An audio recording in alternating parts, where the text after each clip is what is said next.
जय हिंद दोस्तों, कैसे हैं आप सब। आज हम राजस्थान के पिंक सिटी यानी कि जयपुर की बात करने जा रहे हैं। अगर आप जयपुर जाने का प्लान बना रहे हैं तो ये वीडियो आप लोगों के लिए काफी यूजफुल है, क्योंकि आज की वीडियो में मैं आप लोगों को बताऊंगा कि आपको जयपुर कैसे पहुंचना है, जयपुर में आपको कितने दिन का ट्रिप बनाना चाहिए और जयपुर में आपको कौन से स्थान पे स्टे करना चाहिए, और साथ ही साथ जयपुर में हमको खाने पीने की क्या व्यवस्था है, जयपुर में हमको कौन कौन से दर्शनीय स्थल देखने हैं, और इन सभी स्थानों पे घूमने के लिए हमारा माध्यम क्या होगा। हम वहाँ पे टैक्सी लेके घूमें या फिर हम वहाँ पे स्कूटी कार रेंट पे लेकर हम घूमें। और वीडियो के लास्ट में ये भी जानेंगे कि आपको जयपुर सिटी को घूमने के लिए एक व्यक्ति का कुल खर्चा कितना लग जाएगा। तो दोस्तों बने रहिए मेरी वीडियो में, एक एक करके सारी बातों को मैं विस्तार पूर्वक वर्णन करूंगा, जिससे आपको जयपुर की यात्रा करने में काफी सहूलियत मिले और साथ ही साथ आपका कुल खर्चा भी कम आ जाए। तो बिना विलंब किए प्रारंभ करते हैं। सबसे पहली बात कि आपको जयपुर कैसे पहुंचना है। दोस्तों जयपुर पहुंचने के लिए आपके पास 3 बड़े ऑप्शन है। पहले ऑप्शन की अगर मैं बात करूं तो वो है आपका बाई ट्रेन। दोस्तों देश के किसी भी कोने से आपको राजस्थान के राजधानी यानी कि जयपुर तक के लिए आपको डायरेक्ट ट्रेन मिल जाएगी। तो आप अपने अपने शहर से जयपुर तक के लिए आप ट्रेन सर्च कर लीजिए। अगर आपको इनकेस जयपुर तक ट्रेन डायरेक्ट नहीं मिलती है तो फिर आप अपने राज्य के या फिर शहर के किसी नजदीकी बड़े जंक्शन से आप अपनी ट्रेन बदल सकते हैं।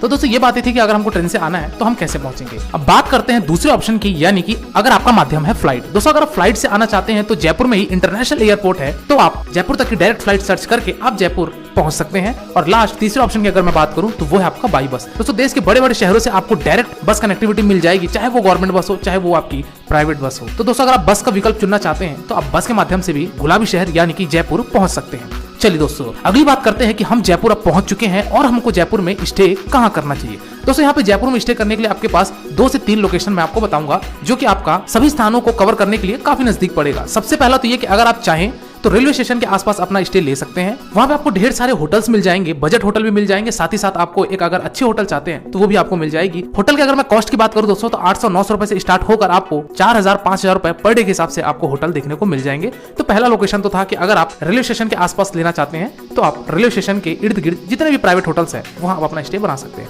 दूसरा लोकेशन दोस्तों है वो है आपका चांदपोल बाजार के पास। दोस्तों चांदपोल बाजार के आसपास भी आपको ढेर सारे होटल्स देखने को मिल जाएंगे, लॉजेस देखने को मिल जाएंगे। तो अगर आप वहां स्टे लेना चाहते हैं तो वहां भी आप स्टे ले सकते हैं। और तीसरा लोकेशन है आपका पानीपत के आसपास। दोस्तों अगर आप पानीपत के आसपास भी रुकना चाहते हैं तो वो भी आप ले सकते हैं। ये सारे होटल्स के कॉस्ट आपको लगभग सेम मिलेंगे, जो कि एक बजट होटल्स आपके लिए परफेक्ट रहेगा। तो दोस्तों ये बातें थी कि हमको स्टे कहां करना है। इसी के साथ ही साथ ये भी बात कर लेते हैं कि हमको खाने पीने की क्या व्यवस्था है जयपुर सिटी में। हालांकि दोस्तों जयपुर के जो लोकल डिशेस हैं, जो राजस्थानी व्यंजन है, वो उसका स्वाद तो आपको लेना ही है। लेकिन अगर मैं खाने पीने की बात करूं, यानी कि जो आप डिनर करेंगे लंच करेंगे, तो अगर आप जिस होटल में रुक रहे हैं अगर उसी होटल में आपके खाने पीने की व्यवस्था है तो फिर तो ऑल राइट। अदरवाइज अगर आप चाहें तो किसी भी रेस्टोरेंट या किसी भी ढाबे में जाके भी आप अपने खाने पीने की व्यवस्था कर सकते हैं। रेलवे स्टेशन से लेते हुए आपका चांदपोल होते हुए आपको जयपुर के सिटी पैलेस तक के आपको ढेर सारे वहां पे फूड कोर्ट मिल जाएंगे, रेस्टोरेंट मिल जाएंगे। तो आप वहां अपना खाने पीने की व्यवस्था कर सकते हैं। खाने पीने की अगर मैं कॉस्ट की भी बात करूं दोस्तों तो वही आपको नॉमिनल बजट में मिल जाएगा। लगभग आपको 100 रुपए 150 रुपए थाली सिस्टम के हिसाब से आप अपना खाने पीने का व्यवस्था इस प्रकार कर सकते हैं।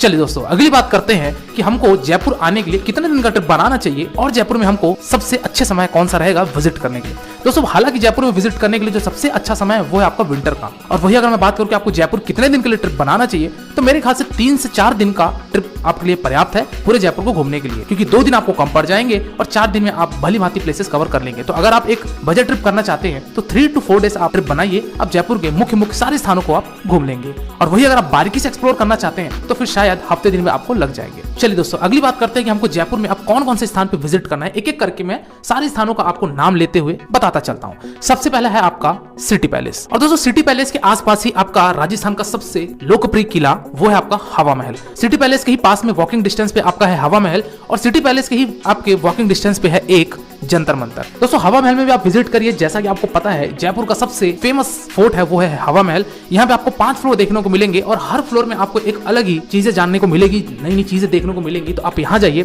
सिटी पैलेस में भी आप शॉपिंग कर सकते हैं। अगर आप कुछ नई व्यंजन ट्राई करना चाहते हैं तो आप नए व्यंजन भी वहाँ खा सकते हैं, और साथ ही साथ यहाँ से आप व्यू पॉइंट्स भी देख सकते हैं टेरेस पे जाके। तो सिटी पैलेस में भी और आप हवा महल में भी कुछ समय बिताइए, वहां घूमिए। और इसी के साथ ही साथ आपका वहां पे है एक जंतर मंतर, जो कि आपका सिटी पैलेस के अंदर ही है। जंतर मंतर की दोस्तों एंट्री टिकट जो है वो आपका 50 रुपए है। तो वहां भी आप जाइए, यहाँ भी कुछ समय एक्सप्लोर कीजिए और प्रस्थान कीजिए अगले स्थान की तरफ, जो कि है आपका नाहरगढ़ फोर्ट। दोस्तों नाहरगढ़ फोर्ट, जैसा कि आपको पता है कि यहाँ से आपको सनसेट पॉइंट का एक बेहद शानदार दृश्य देखने को मिलेगा। इस महल की एक अलग ही सुंदरता है, एक अनोखा दृश्य आपको देखने को मिलेगा जब आप इस महल को देखेंगे, जिसका नाम है नाहरगढ़ फोर्ट। दोस्तों नाहरगढ़ फोर्ट में एंट्री टिकट जो है वो आपके 50 रुपए है। ये अरावली हिल्स पे ही सारे किले आपको देखने को मिलेंगे। तो यहाँ पे जाइए, और वहीं से नाहरगढ़ फोर्ट के पास में ही एक बना हुआ है जयपुर जू, तो वहां भी आप जाके उस जू में भी कुछ समय व्यतीत कीजिए, वहां के चिड़ियाघर में घूमिए और प्रस्थान कीजिए आप अगले स्थान की तरफ, जो कि आपका जल महल। दोस्तों जल महल, जैसा कि आप देख रहे हैं कि इस लेक के बीचों बीच में ये महल है, तो यहाँ भी आप जाइए, कुछ समय यहाँ भी एक्सप्लोर कीजिए और इसी से थोड़ी सी और आगे आप जब जाएंगे तो वहां पे आपको पड़ेगा एक जयगढ़ फोर्ट। दोस्तों जयगढ़ फोर्ट, इसको चील का टीला भी कहा जाता है, यानी कि हिल ऑफ ईगल भी कहा जाता है, तो यहाँ पे भी जाइए, यहाँ के भी आप इस किले का अनोखा दृश्य देखिए।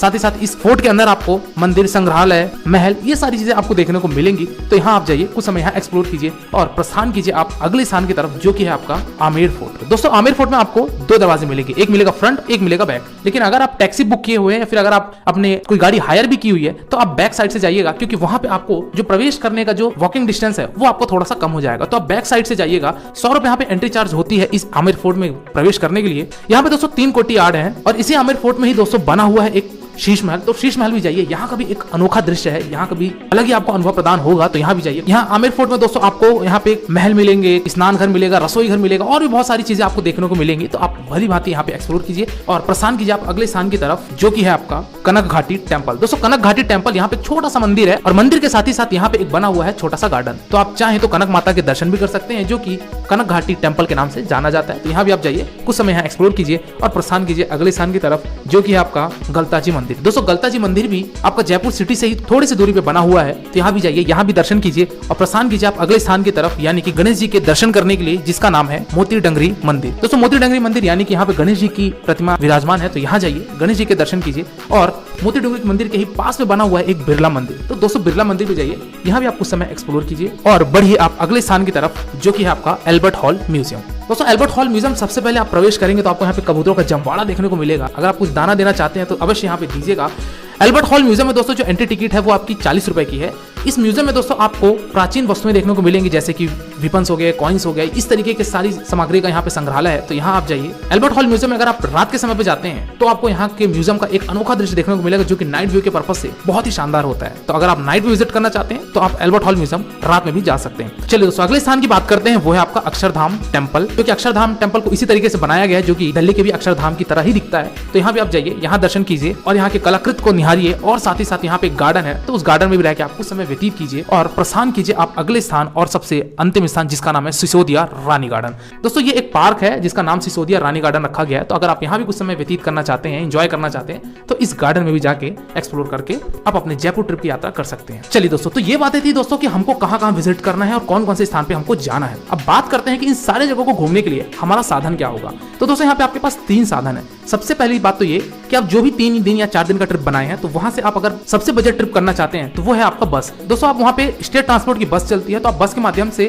सभी स्थानों पे 10 रुपए 20 रुपए देके आप जो भी अपनी यात्रा है वो कर सकते हैं, जो कि आपका सबसे चीपेस्ट मोड होता है। दूसरा आपका आता है वहां पे, वो है आपका स्कूटी। दोस्तों जयपुर में आपको स्कूटी मिल जाएगी, जो कि आपका 200 रुपए 300 रुपए पर डे के हिसाब से वो चार्ज करते हैं। फ्यूल आपका अलग से रहेगा और ये जो स्कूटी वाले मिलेंगे आपको, एजेंट मिलेंगे, वो आपको रेलवे स्टेशन से लेते हुए जो भी बाजार है, यानी कि चांदपोल बाजार हो गए, पानीपत तक, यहाँ पे आपको ढेर सारे एजेंट देखने को मिल जाएंगे। ये तो वहां जाके आप अपने स्कूटी हायर कर लीजिए। डॉक्यूमेंट आपके पास प्रॉपर होना चाहिए, यानी कि एक आधार कार्ड और आपके ड्राइविंग लाइसेंस होना चाहिए। वहां से स्कूटी के माध्यम से आप इन सारी जगहों को एक्सप्लोर करेंगे तो आपको काफी सस्ता पड़ेगा।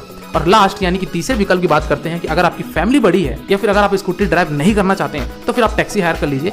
वहां पे आपको दोस्तों जो कैब वाला चार्ज लेगा वो 2500 रुपए एक दिन का लेगा और इन सारे स्थानों को घुमाकर आपको वापस ड्रॉप कर देगा। दोस्तों ये जो कॉस्ट बता रहा हूँ ये मैं आपको 2500 रुपए एक दिन का बता रहा हूँ। इसी तरीके से आप जितने दिन टैक्सी करेंगे उतना ही आपका फेयर ये इंक्रीज होता जाएगा। चलिए दोस्तों लास्ट बात करते हैं कि आपको जयपुर सिटी को घूमने के लिए एक व्यक्ति का कुल खर्चा कितना लग जाएगा। दोस्तों अगर आप 3 दिन का ट्रिप बनाते हैं और एक आप बजट होटल में रुकते हैं और साथ ही साथ अगर आप स्कूटी के माध्यम से घूमते हैं, तो मान के चलिए कि एक व्यक्ति का जो कुल खर्चा आएगा गुलाबी शहर को घूमने के लिए, वो आपका लगभग 5000 से 6000 रुपए आराम से हो जाएगा। दोस्तों ये कॉस्ट भी मैं आपको मैक्सिमम बता रहा हूँ, अगर आप थोड़ा और सावधानी से खर्चा करें तो आपका इसके अंदर भी हो सकता है। कुल मिलाकर ये कह देना चाहिए कि अगर आप कपल्स हैं या फिर अगर आप 2 लोग हैं तो 10,000 के अंदर आप आराम से घूम लेंगे अगर आप स्कूटी लेकर घूमते हैं तो दोस्तों ये था आपका गुलाबी शहर यानी कि जयपुर सिटी का कंप्लीट टूर गाइड। इसके बाद भी अगर आपको कोई डाउट है या फिर अगर आपको कोई क्वेरी है तो आप मेरे इंस्टाग्राम यात्रावास आईडी में विजिट करके जो भी आपकी क्वेरी हो मुझसे पूछ सकते हैं। डेफिनेटली आपको मेरे द्वारा या मेरी टीम के द्वारा आपको रिस्पॉन्स दिया जाएगा और आप किसी